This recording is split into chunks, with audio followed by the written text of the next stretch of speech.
దర్శనం చేసుకున్నాడు. అక్కడ ఒక ఆశ్చర్యకరమైనటువంటి విశేషం చూశాడు. అది ఒక విగ్రహం కాదు, ఉన్నవాడు సాక్షాత్ భగవానుడే.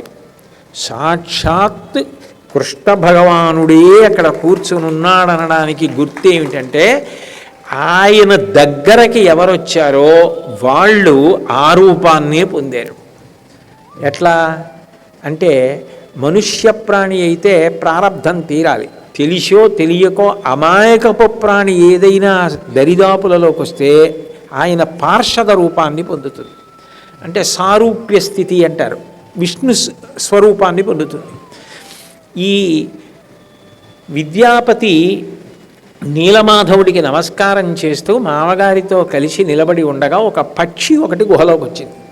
వచ్చి అక్కడ ఉన్న కోనేటిలో దాహంతో నీళ్లు తాగి అందులో రెక్కలు తడిపి టపటప కొట్టుకుంది. దానికి అక్కడ నీలమాధవుడు ఉన్నాడు, భగవానుడు అని తెలుసుకునే అవకాశం లేదు, అంత బుద్ధి జ్ఞానం ఉండదు కదా. కానీ అది భగవత్ సన్నిధానానికి వచ్చింది. వచ్చిన కారణం చేత అది చతుర్భుజాలతోటి శంఖచక్ర గదా పద్మాలతోటి విష్ణుస్వరూపాన్ని పొంది వైకుంఠానికి వెళ్ళిపోయింది. ఆయన ఆశ్చర్యపోయాడు. కనుక ఇది విగ్రహం కాదు, ఈయన సాక్షాత్తు కృష్ణ పరమాత్మయే. ఇందులో ఏ విధమైనటువంటి శంకకి ఆస్కారం లేదు. ఈయన నిజంగా భాగ్యవంతుడు. ద్వాపరయుగం పూర్తయిపోయిన తర్వాత కృష్ణావతార పరిసమాప్తి అయిపోయిందని అనుకుంటున్నాం, కానీ కృష్ణ పరమాత్మ ఇక్కడ ఈ రూపంతో ఈయనని అనుగ్రహిస్తున్నాడు, పూజలు అందుకుంటున్నాడు.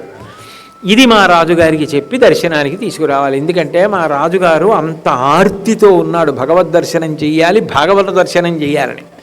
ఇప్పుడు మా రాజుగారి రెండు కోరికలు తీరుతాయి. ఈ విశ్వావసుని చూసి ఎంతో సంతోషించి సత్కరిస్తాడు. రెండు, భగవంతుని యొక్క దర్శనం చేసుకొని పరిపూర్ణమైన ఆనందాన్ని పొందుతాడు. కాబట్టి నేను వెళ్ళి మా రాజుగారిని తీసుకొస్తానని ఇంటికి వెళ్ళిపోయిన తర్వాత ఏదో కొద్ది రోజులు ఉన్నాడు.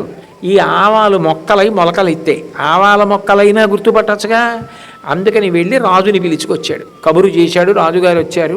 ఈ ఆవాల మొక్కలు ఆధారం చేసుకుని పర్వత గుహలోకి వెడుతుంటే విశ్వావసు కూడా ఇంతమంది వచ్చేశారు, రాజు వచ్చేశాడు, రాజపరివారం వచ్చేశారు, వీళ్ళందరూ నీలమాధవ దర్శనానికి వెళ్ళిపోతున్నారని బెంగటిల్లిపోయాడు.